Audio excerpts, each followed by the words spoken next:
Hello students, एवं मेरे प्यारे साथियों। आपने पहली वीडियो में मुझे बहुत अच्छा लाइक और कमेंट दिए, तो इसी से प्रेरित होकर अब मैं दूसरी वीडियो डाल रहा हूँ। और दूसरी वीडियो मेरी है आपके सामने। टॉपिक है केमिकल रिएक्शन। केमिकल रिएक्शन, इनके टाइप और विद एग्जाम्पल आपको समझाना। देखिए यहाँ पर हमारे पास में दो चीजें हैं। Chemical reaction, what is chemical reaction? तो केमिकल रिएक्शन क्या है? केमिकल रिएक्शन क्या? प्रोसेसिंग इन विच रिएक्टेड बिकम्स न्यू प्रोडक्ट। अर्थात केमिकल्स के बिटवीन वो केमिकल प्रोसेस जिसमें क्या होता है कि रिएक्टेंट्स आपस में रिएक्शन करके प्रोडक्ट का फॉर्मेशन करते हैं। इट मीन्स एनर्जी का आदान प्रदान भी होता है, एनर्जी का क्या होता है लॉस और गेन भी होता है। यहाँ पर देखें अगर हम, तो ए एक रिएक्टेंट है, बी रिएक्टेंट है, दोनों आपस में रिएक्शन करके नया प्रोडक्ट बनाएंगे सी और डी। ठीक है। फॉर एग्जाम्पल अगर बात करते हैं हम, जिंक है, H2SO4 से रिएक्शन करता है तो ZnSO4 प्लस हाइड्रोजन गैस को इवॉल्व करता है। तो जिंक सल्फेट स्टेबल कंपाउंड बना, ये प्रोडक्ट में जाएगा, और हाइड्रोजन क्या, ये बाय प्रोडक्ट में जाएगी जो अनस्टेबल कंपाउंड है। नेक्स्ट इसी टाइप से, ऐसा नहीं कि केवल एक ही रिएक्टेंट हो, सॉरी दो ही रिएक्टेंट हो, एक रिएक्टेंट भी हमारे पास प्रोडक्ट में चेंज हो सकता है और बाय प्रोडक्ट भी दे सकता है। और ऐसा भी हो सकता है कि एक ही रिएक्टेंट है और वो एक ही प्रोडक्ट में बदले। ठीक है। तो ये था हमारे पास में अबाउट द केमिकल रिएक्शंस। वह प्रोसेस जिसमें रिएक्टेंट मॉलिक्यूल आपस में रिएक्शन करते हैं और नए प्रोडक्ट का फॉर्मेशन करते हैं। ओके, तो उसे बोलते हैं हम केमिकल रिएक्शन। नेक्स्ट हमारे पास में केमिकल इक्वेशन किसे कहते हैं। अब यहाँ रिएक्शन और इक्वेशन में बहुत बड़ा डिफरेंस है। रिएक्शन का मतलब होता है कि कोई कंपाउंड रिएक्शन करेगा, आपस में रिएक्शन कर सकते हैं, या फिर हमारे पास में अपने आप ही वो डिकम्पोज हो सकता है कंपाउंड, तो वो है केमिकल रिएक्शन हो रही है, उसमें चेंजेज हो रहे हैं। बट इक्वेशन में क्या होता है हमारे पास में सिंबॉलिक रिप्रेजेंटेशन। सिंबॉलिक बोलो जिस सिंबल से हम किसी भी रिएक्शन को रिप्रेजेंट करते हैं वो क्या कहलाती है हमारे पास में? केमिकल इक्वेशन कहलाती है।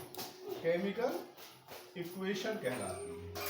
ओके, फॉर एग्जांपल अगर बात करें हम, कॉपर है, कॉपर अगर कॉपर का ऑक्सीडेशन होता है तो CuO बनता है ब्लैक कलर का। तो यहाँ पर अगर हम इस केमिकल रिएक्शन को हम सिंबलाइज कर रहे हैं तो कॉपर का जो सिंबल है Cu होता है, ऑक्सीजन का O, 2 ऑक्सीजन गैस के लिए। ठीक है। तो हमारे पास में ये हुई केमिकल इक्वेशन। अब इक्वेशन का मीन्स क्या है? इक्वेशन मतलब इक्वल। इक्वलिटी देख लीजिए, हमारे पास जितने नंबर ऑफ एटम्स इधर होंगे उतने ही एटम्स इधर होंगे। जितने लेफ्ट हैंड साइड है हमारे पास में उतने ही राइट हैंड साइड होने चाहिए। तो तब तो वो इक्वेशन है, क्योंकि वो बैलेंस इक्वेशन है कह सकते हैं। यहाँ पर देखिए Cu 2 एटम थे, वहां पर भी 2 एटम Cu के हैं। उधर यहाँ पर हमारे पास 2 एटम के ऑक्सीजन के थे, 2 एटम ऑक्सीजन के यहाँ पर थे।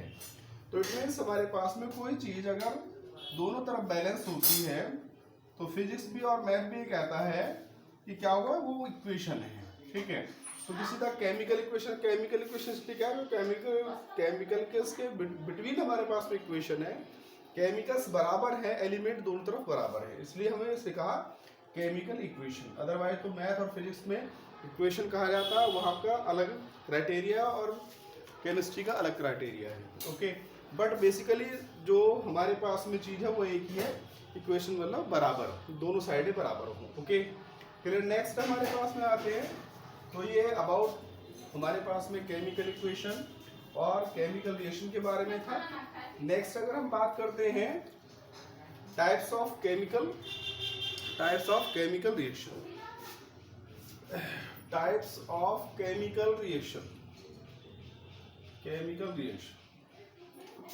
बहुत सारी स्टडी करने के बाद में एक बात सामने आती है, केमिकल जो रिएक्शंस हैं वो कई टाइप से क्लासिफाई की जा सकती हैं।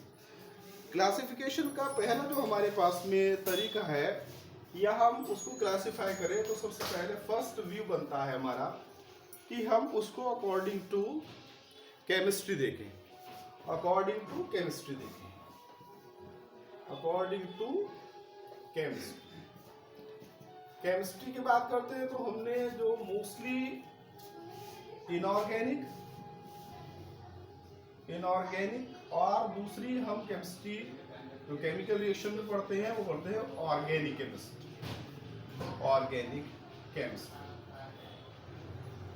इनऑर्गेनिक और ऑर्गेनिक केमिस्ट्री में इनऑर्गेनिक में जो रिएक्शंस पाए जाते हैं उन्हें इनऑर्गेनिक रिएक्शंस कहते हैं, बट वो रिएक्शंस क्या होती है, ऑर्गेनिक रिएक्शंस इनऑर्गेनिक रिएक्शंस में क्या डिफरेंस होता है ये जानना बहुत जरूरी है। इनऑर्गेनिक रिएक्शंस आयंस के बिटवीन होती है, बिटवीन किसके, आयंस की बिटवीन होती है, बिटवीन आयंस। तो वो रिएक्शंस, वो केमिकल रिएक्शंस जो आयनों के बिटवीन होती है, पहले या कुछ मीडियम में उसको तोड़ लिया जाता है या किसी मीडियम में किसी भी रिएक्टेंट को तोड़ लिया जाता है, उसके बाद में वो रिएक्शन करते हैं। दैट मीन्स हमारे पास में ऐसा नहीं कि एक्वस मीडियम होते, नॉन एक्वस मीडियम भी हो सकती है, अमोनिया है, सल्फर डाइऑक्साइड है, तो नॉन एक्वस मीडियम में भी हमारे पास में इनऑर्गेनिक रिएक्शंस हो सकते हैं। बट कंडीशन वही है कि वहाँ पर आयनों के बिटवीन हमारे पास में रिएक्शंस होती है, वेरियस इंस्टेंटेनियस रिएक्शन होती है, फास्ट रिएक्शन होती है, 10 की पावर हमारे पास -3 से लेकर 10 की पावर -9 सेकेंड का समय जिन रिएक्शंस के होने के लिए लगता है वो रिएक्शंस वेरी फास्ट रिएक्शंस कहलाती हैं। और उन रिएक्शंस को हम किसमें पढ़ते हैं, उन रिएक्शंस को पढ़ते हैं इनऑर्गेनिक केमिस्ट्री में। नेक्स्ट हमारे पास में ऑर्गेनिक रिएक्शंस।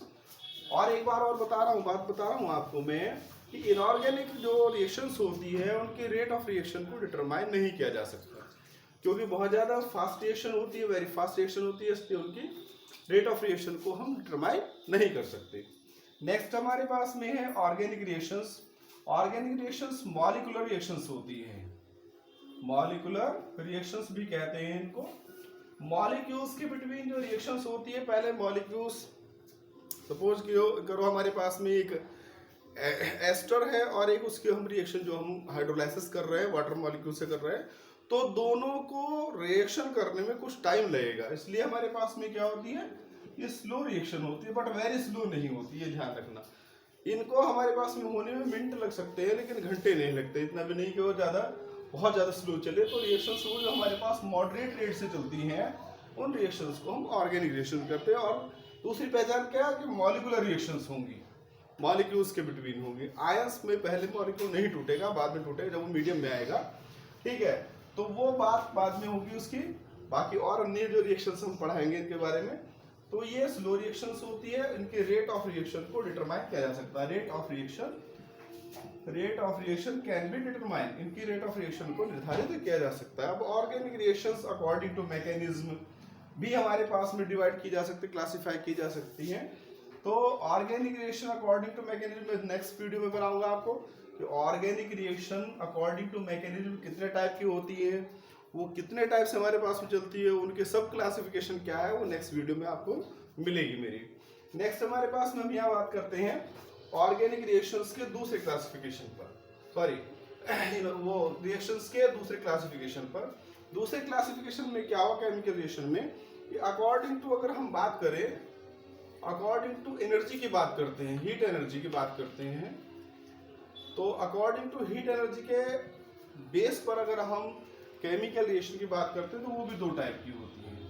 फर्स्ट क्या होती है हमारे पास में, फर्स्ट रिएक्शन होती है एंडोथर्मिक रिएक्शंस, एंडोथर्मिक रिएक्शंस, और सेकंड होती है हमारे पास में एक्सोथर्मिक रिएक्शंस। एंडोथर्मिक रिएक्शंस वे सभी रिएक्शंस जो मोस्टली आयंस के बिटवीन होती हैं, ठीक है, इंस्टेंटेनियस होती है। तो बहुत सारी रिएक्शंस ऐसी होती है जिनमें एनर्जी सराउंडिंग को रिलीज कर दी जाती है।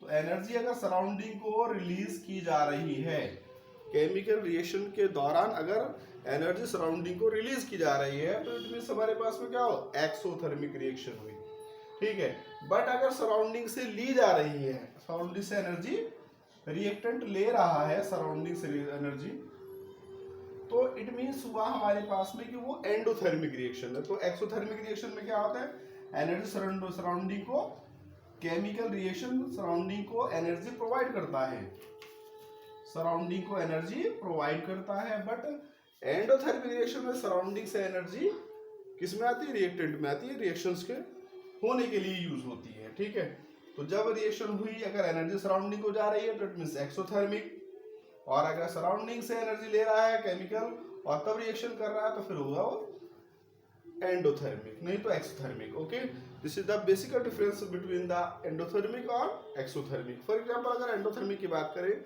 अगर हम नमक को पानी में घोलते हैं या किसी भी साल्ट को पानी में घोल लेते हैं तो बहुत सारे साल्ट ऐसे होते हैं जो वाटर की जो एनर्जी है उसको क्या कर देते हैं, उसको कम कर देते हैं, और सोल्यूशन जो बनता है वो सोल्यूशन की जो एनर्जी है वो डाउन हो जाती है। ओके, तो वो रिएक्शन क्या होती है, सारी की सारी वो होती है हमारे पास में endothermic reaction. Next exothermic reaction की बात करते हैं। तो एक्सोथर्मिक की कभी आपने देखा होगा कि वो चूने को पानी में घोलते हैं, ठीक है, CaO को अगर हम वाटर में डिजोल्व करते हैं H2O को, तो इसमें कैल्शियम हाइड्रोक्साइड बनता है, तो काफी एनर्जी रिलीज होती है। आप महसूस भी कर सकते हैं, केमिस्ट्री का नाम है हमारे पास में कि जो सामने आपको दिखाई दे, ठीक है, वही केमिस्ट्री है, समझ लीजिए। केमिस्ट्री का विजुलाइज है पूरी, कि हम उसे करके देख सकते हैं, एक्सपेरिमेंटली हमारे पास में उसको परफॉर्म कर सकते हैं। और देखा भी होगा आपने कि बहुत एनर्जी निकलती है जैसे हम कैल्शियम ऑक्साइड चूने को पानी में डालते हैं, ठीक है। तो इट मींस ये हुई हमारे पास में एक्सोथर्मिक रिएक्शन। ओके, नेक्स्ट हमारे पास में ये दो टाइप ऑफ क्लासिफिकेशन हुआ। थर्ड टाइप ऑफ क्लासिफिकेशन पर हम जा रहे हैं, according to process. According to process बहुत सारी बुक्स में भी दिए हैं, लेकिन ये जो मैं आपको मैगजीन पढ़ा रहा हूँ और रिएक्शंस, केमिकल रिएक्शंस के टाइप बता रहा हूँ, ये बहुत ही गहन अध्ययन के बाद में निर्णय निकाला गया है कि किस तरीके से हर एक पहलू पर जोर डाला जाए। केमिकल रिएक्शन है क्या, वो कितने टाइप की हो सकती है। तो केमिकल रिएक्शन का थर्ड टाइप अकॉर्डिंग टू हम पढ़ते हैं अकॉर्डिंग टू प्रोसेस। प्रोसेस क्या हो रही है रिएक्शन के अंदर, प्रोसेस क्या है, तो उस चीज को अगर हम पढ़ें तो ये पता चलता है कि जो केमिस्ट्री में रिएक्शंस हैं, केमिकल रिएक्शंस हैं, वो फर्स्ट तो है आपकी, फर्स्ट जाएंगे, फर्स्ट है combination reaction. Combination reactions, combination reactions are those reaction in which chemical combine together. जब मॉलिक्यूल या एटम दूसरे मॉलिक्यूल से या एटम से आपस में क्या होता है, कंबाइन होता है, ऐड होता है, दैट मीन्स हम कह सकते हैं इनको एडिशन रिएक्शन भी कह सकते हैं। बट जो हमारे पास में कॉम्बिनेशन है, कॉम्बिनेशन रिएक्शंस में दो या एक मॉलिक्यूल की नहीं, दो मॉलिक्यूल से कंबाइन होकर के एक एडिशन प्रोडक्ट का फॉर्मेशन करता है। इसी तरीके से A plus B plus C तीनों ऐड हुए, क्या हुआ हमारे पास में ABC कोई मॉलिक्यूल बन सकता है। बट ऐसा भी नहीं होता है कि जरूर नहीं कि तीन ही हमारे पास में हो, दो भी हो सकते हैं। A प्लस B मिलकर के हमारे पास में AB बना ले सीधे, तो ये जरूरी नहीं कि केवल एक ही दो मॉलिक्यूल मिले, तीन मॉलिक्यूल भी आपस में मिलकर के किसी कंपाउंड का फॉर्मेशन कर लेते हैं और वो एडिशनल प्रोडक्ट होता है। नेक्स्ट फॉर एग्जांपल अगर बात करें C प्लस O2 की बात करते हैं तो CO2 बन जाता है, ये सॉलिड स्टेट में, ये गैस स्टेट में, और ये क्या बन जाता है, ये भी गैस स्टेट में बनता है। ओके, तो ये हमारे पास में क्या हुआ, कॉम्बिनेशन रिएक्शन हुई। ओके, जैसे हमारे पास और नेक्स्ट एग्जांपल अगर वाटर मॉलिक्यूल की बात करें, वाटर का बनना, तो दोनों गैसेस होती हैं, ठीक है, हाइड्रोजन भी गैस है और ऑक्सीजन भी गैस है, तो क्या बन जाता है, H2O वाटर मॉलिक्यूल का फॉर्मेशन हो जाता है। यहाँ पर अगर हम बैलेंस करना है तो इसको बैलेंस कर सकते हैं आराम से, ये लिक्विड फॉर्म में। इट मींस ये जरूरी नहीं है कि जो रिएक्टेंट की स्टेट हो वो प्रोडक्टिव स्टेट हो। यहाँ पर रिएक्टेंट हमारे पास में गैस स्टेट में दोनों, तो प्रोडक्ट क्या है, लिक्विड स्टेट में आ गया, ठीक है। तो कॉम्बिनेशन रिएक्शन में ये बस ये जरूरी है कम जो आपके मॉलिक्यूल है वो दोनों ही या तीनों मॉलिक्यूल या तीन से ज्यादा भी मॉलिक्यूल आपस में कंबाइन होकर के नए प्रोडक्ट का फॉर्मेशन करते हैं। नेक्स्ट बात करते हैं हमारे पास में सेकंड टाइप के हमारे पास है decomposition reaction. Decomposition reaction, decomposition word काफी प्रचलित है और केमिस्ट्री तो है ही है, खैर जो सोसाइटी में चलती है। डीकम्पोजिशन रिएक्शंस में होता है जो where one reactant dissociate into two or more than two molecules, ठीक है, one reactant dissociate dissociate into two or more than two product molecule.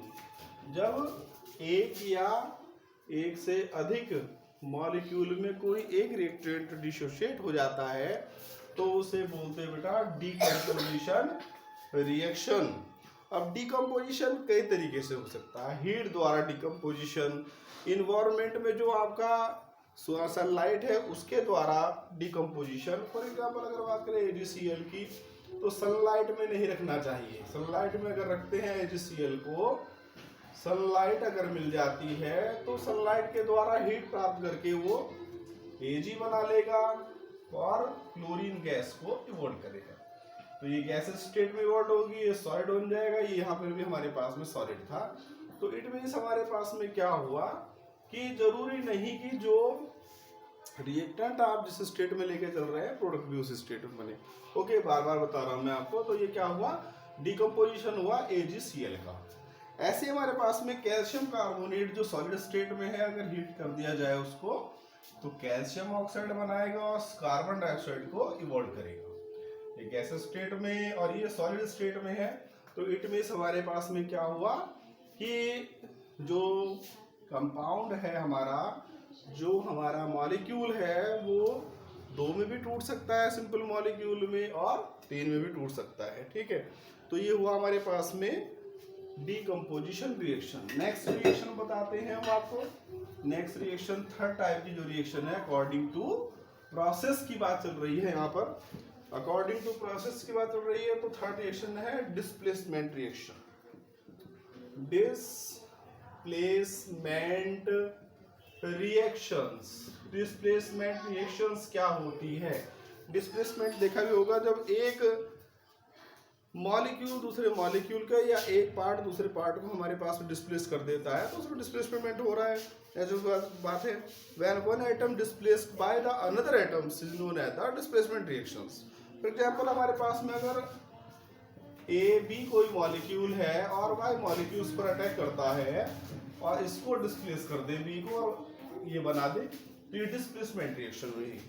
It means हमारे पास कोई AB मॉलिक्यूल था, Y इस पर अटैक किया और इसने Y ने इसको किसको डिस्प्लेस किया, B को डिस्प्लेस किया। तो क्या हो, डिस्प्लेसमेंट रिएक्शन। इनको हम शॉर्ट में ऑर्गेनिक केमिस्ट्री में सब्स्टिट्यूशन रिएक्शन का भी नाम देते हैं। ओके, तो डिस्प्लेसमेंट सिंगल डिस्प्लेसमेंट हो सकते हैं, 2 मॉलिक्यूल के बिटवीन अगर डिस्प्लेसमेंट चल रहा है, इन केस हमारे पास में XY है और डिस्प्लेसमेंट हो रहा है। यहाँ पर X ने B को डिस्प्लेस किया, ठीक है, तो ये हुआ double displacement. Okay, double displacement यहाँ पर देखने को मिल रहा है। 2 मॉलिक्यूल के बिटवीन अगर डिस्प्लेसमेंट की प्रोसेस चल रही है, सब्स्टिट्यूशन की प्रोसेस चल रही है, तो डबल डिस्प्लेसमेंट में आ जाता है, अदरवाइज तो सिंगल डिस्प्लेसमेंट में आता है। ओके, नेक्स्ट रिएक्शन हमारे पास में 4 टाइप की जो रिएक्शंस है वो आपकी है ऑक्सीडेशन रिएक्शंस। ठीक है, ऑक्सीडेशन रिएक्शंस की बात करेंगे।